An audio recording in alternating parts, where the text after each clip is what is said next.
Good morning, everyone. How are we this Thursday?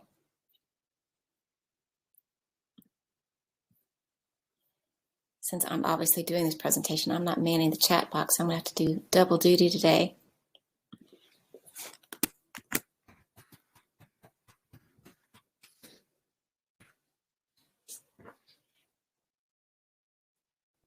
Hey, Alicia.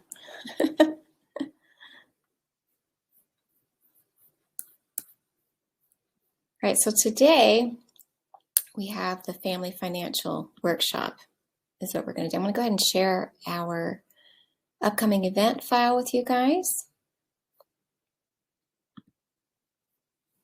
And I'm going to go ahead and share the Aloha client referral. That's going to be in January. We're still working on the dates on that.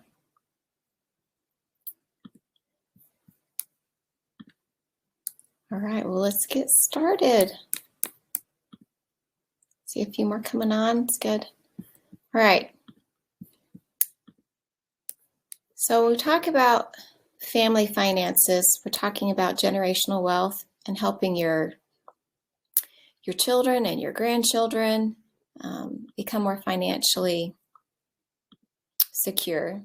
For those of you who don't know, obviously, there's 3 of us here. I have to disclose this is just for educational purposes, but there are 3 advisors here at Security First, in case you're not a client and you don't know who we are. But we're going to talk about wealth and how we can help that in every generation and how we can help you help your loved ones.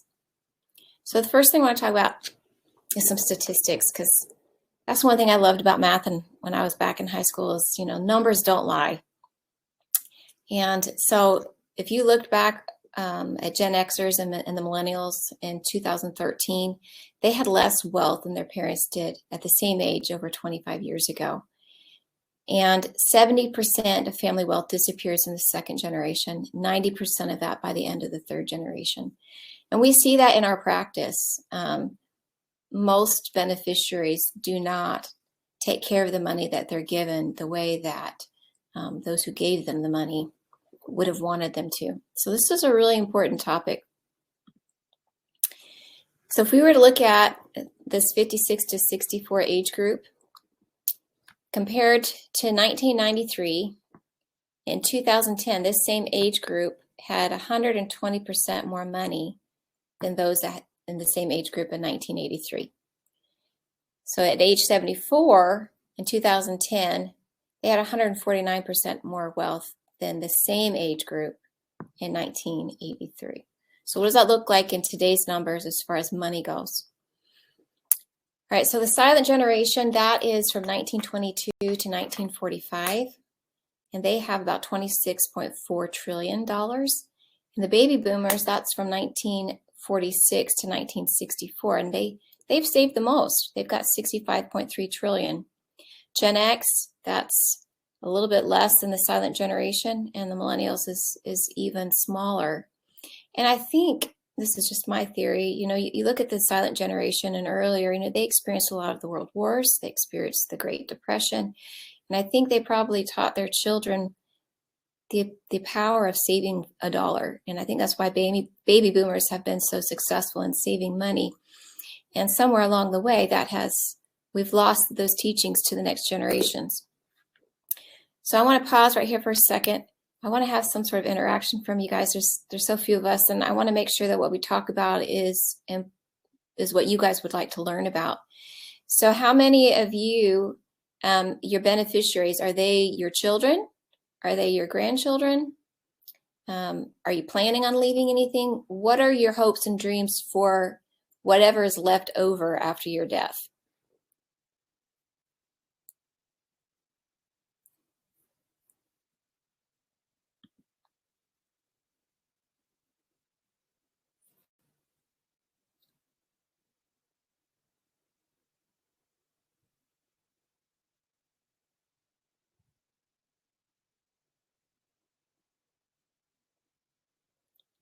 Nobody. Finally. You want to have it go to your children? Okay. Do you want your children to be able to maintain it? Would you like to see it go on beyond your children?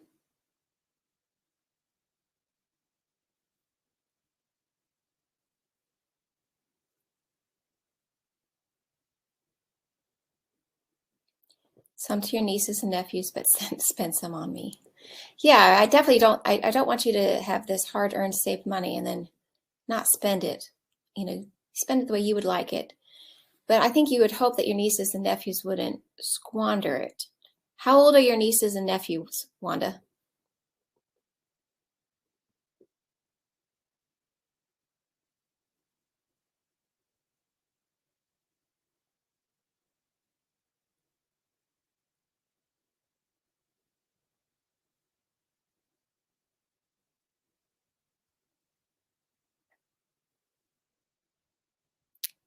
All right, so they're up to 18. So they're fairly young. Okay.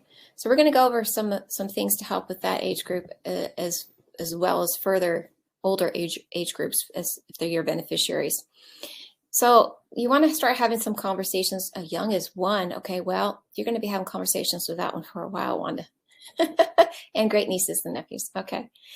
So I think you want to have some simple conversation starters that can help you have these conversations, like ask them, some of these questions.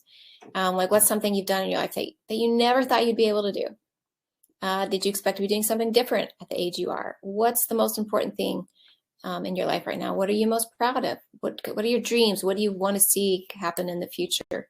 Those are some thought-provoking questions you can ask your younger generation beneficiaries and heirs. If you don't teach your kids the ABCs of money, you will end up with D and E, debt and entitlement, later on. We are seeing this very prolific in the up and coming generations. Now, that's something that, my dad didn't get started in this business till I was already married. But he did teach me and my mom the value of budgeting and the value of $1 and the value of hard work. I can remember not appreciating it at the time as a teenager. But if I wanted money to go to the movies, I'd have to sweep, mop, and wax all the wood floors on the main floor. And it wasn't a small space. And I can remember being a little bit irked about that, but I can look back on that with great gratitude for that opportunity that I was given to learn the value of hard work and the value of $1. And so it's important that we continue to teach that to the next generations so that we can preserve our legacies, whether it's our values or monetarily. These are important skills for future generations to learn. So before you can even teach these values to your children or grandchildren or nieces and nephews, or you've got to figure out what these values are yourself. So you need to figure out how you feel about saving. How do you feel about spending? What do you feel like is okay to go into debt for? How's income influenced your life? And once you figure those values out for yourself, then you can help to impart that to the next generation. You can have conversations with them about why you do certain things. I had a conversation with my 7-year-old last night.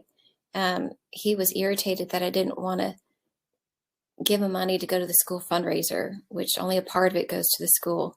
And I had to explain to him that I'd rather give the money where the school uses it. And I have done that. I've done that in whether it's library books or, stuff a teacher needed for a classroom, I'd much rather get that and have it go there than have some of the money be wasted. And he wasn't really thrilled with me about it because they, want them to feel like they can participate, in the little program and whatnot. But he got up this morning and he separated his little coins and he decided that he wanted to donate some of his own money.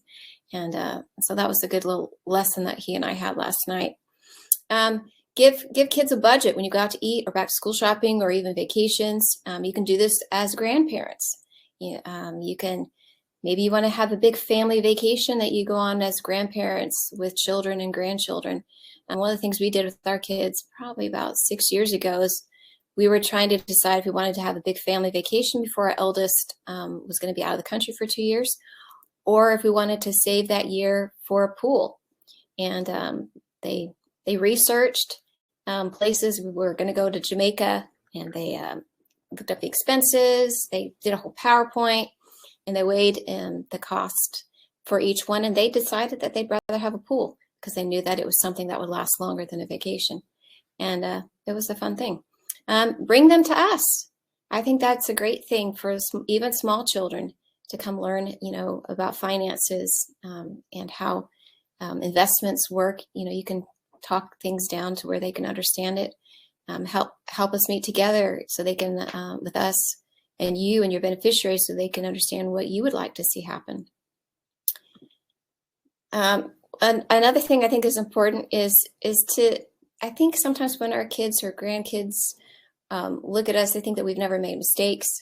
They think that we've never had hard times, that it must just be easy for us and we just don't understand. And so I think it's important, to talk about mistakes you've made and the things you've learned from it. So they can realize that, even though things like they may go through some hard times, they can still come out on the other side having, better knowledge than what they did beforehand. And to realize, that you are where you are, not because things were easy, but because you made hard choices in hard times, good choices in hard times. I think it's important to teach the ABCs of investing. A lot of people, even grown-ups, don't seem to understand how compound interest works. I love, like I said, numbers. I'd love to just project numbers, I think that's what we're seeing in the younger generation is they're not saving young enough. And it's neat to see, if you're saving what seems like a small amount of money now, if you continue to do that, the big number it becomes, being able to see that. A lot of people need to see that visually, and that's a motivation for them. Talk about the stock market, talk about certain investments and savings and how they work. And we can do those things with your family as well. I think it's important also that, if your children earn allowances or if they get birthday money or whatever, is that you teach them to divide the money into 3 buckets: spending, savings and investments, and charity. And that will help them think of others. It'll help them think of the future, and then it allows them to spend a little bit on what they would like right now. Now, teenagers are a whole nother animal in themselves. I think trying to help them, it's such a hard time, but trying to maybe help them, pay gas, pay part of their car insurance, just to help them start to be a little bit more responsible and realize that there are expenses that they have to pay for. And that's another thing you could do is you could sit down as a family, even as grandparents, and go over, we make X amount of money. We make, we have X amount of bills, and these are our savings and retirement goals, and help them see, that it's not just an endless supply of money, because, they just think that you can just swipe a card and get whatever they want. And it just doesn't work that way. There's not an endless amount of money. Now, this is my personal opinion. We don't pay college for any of our kids, and we let them know that from a fairly young age, and encourage them to do well in school, to get as many scholarships as they can, to look into whatever financial aid that they can do. And we try to help them think about the most economical way to get an education, that they're not in debt for a long time either. But I feel like there's some growth there in the struggle of having to learn how to do it themselves, and it just be handed to them. That's my personal opinion on that. A boomerang kid, we had one of our kids come live with us for a time, and it is super important to go over some ground rules about how that's going to work, what's going to be okay, what's not going to be okay, what are you going to pay for, what are you not going to pay for, and a time frame. And he's now on his feet and he's doing great, and it wasn't a long period of time that he was with us. So I think some people, especially people my age, I'm in my 40s, they don't think they need to come see necessarily a financial advisor to help with a retirement plan. But it's important to figure out now what your shortfalls might be, because you've got time on your side to counteract maybe some mistakes that you didn't plan for. So it's important, I think, to come meet with someone earlier rather than later, and talk about your goals and your future, and how that will look for you, so you have more time to make that happen. I think something we talk about with our clients, you guys all understand this, is making sure that healthcare is part of the plan. And that's a big money factor as you age is how much is spent on healthcare and health issues, and making sure your investments aren't as such that it increases your Medicare, or having to have your Social Security being taxed. Those are important things to put into play as we make a retirement plan.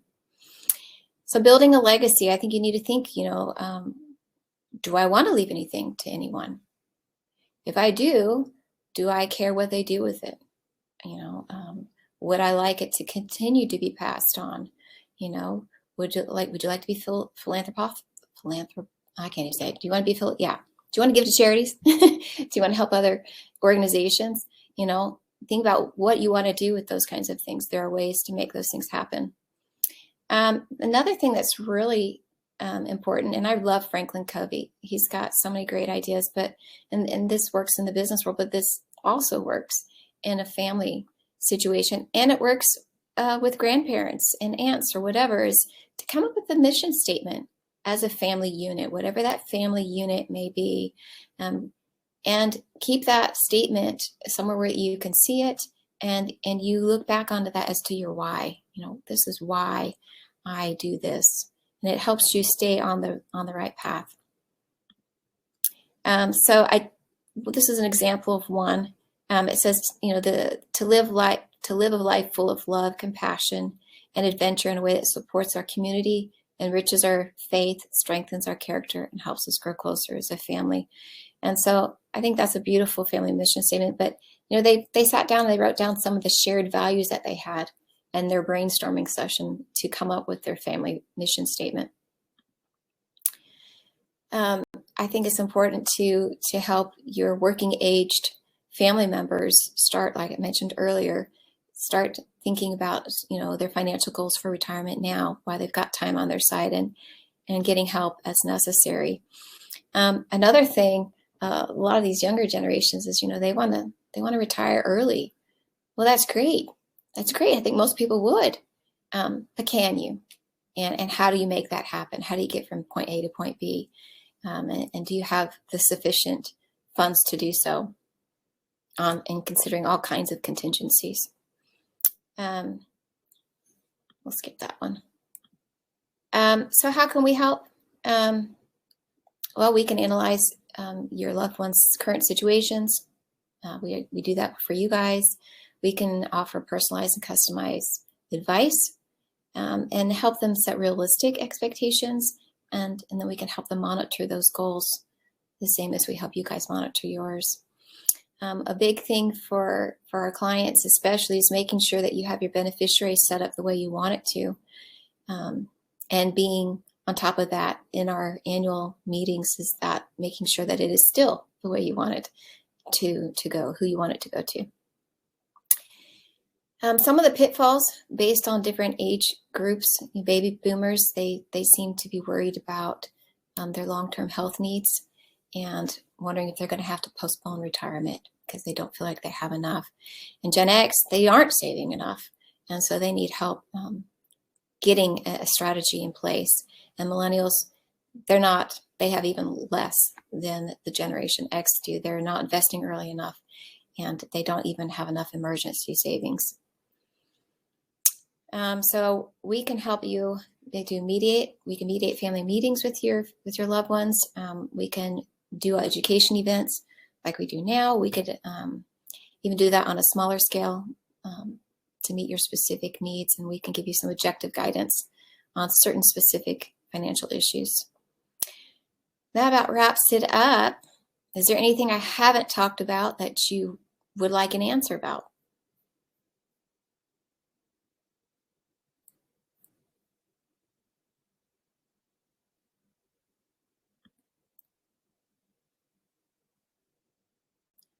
All right, while you guys are thinking, I'm going to go ahead and share something with you. So there is a handout. I'm going to go ahead and let me put my camera back on. Well, let me stop this presentation first. So I'm going to share this with you guys. I'm going to put it in the file, so it should come to your chat box. But this is a handout. Go ahead and share it first. That kind of goes through everything that we kind of talked about, like in a condensed version. So like what wealth means to you. Some of the stories, like your mistakes, the time you felt fortunate. Here's some good topics to talk about with your kids. What do you wish you'd known about wealth, when you were your child's age? This is all about how to do a mission statement. And any other thoughts you want to do. I'm also going to share this PowerPoint presentation in a PDF form in case there were things specific to younger individuals that you would like to use to talk with your family.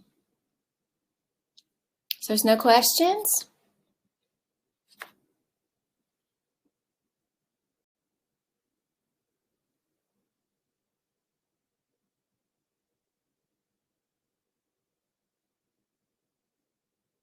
There is a delay in Webinar Jam from when I speak to when you hear it.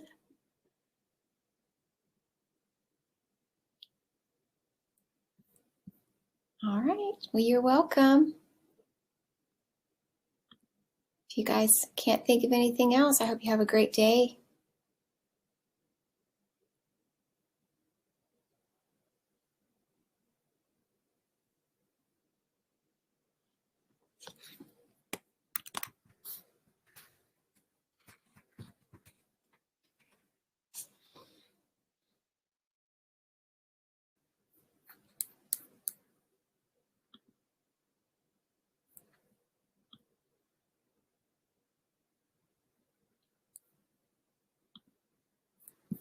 You're welcome, Cassie.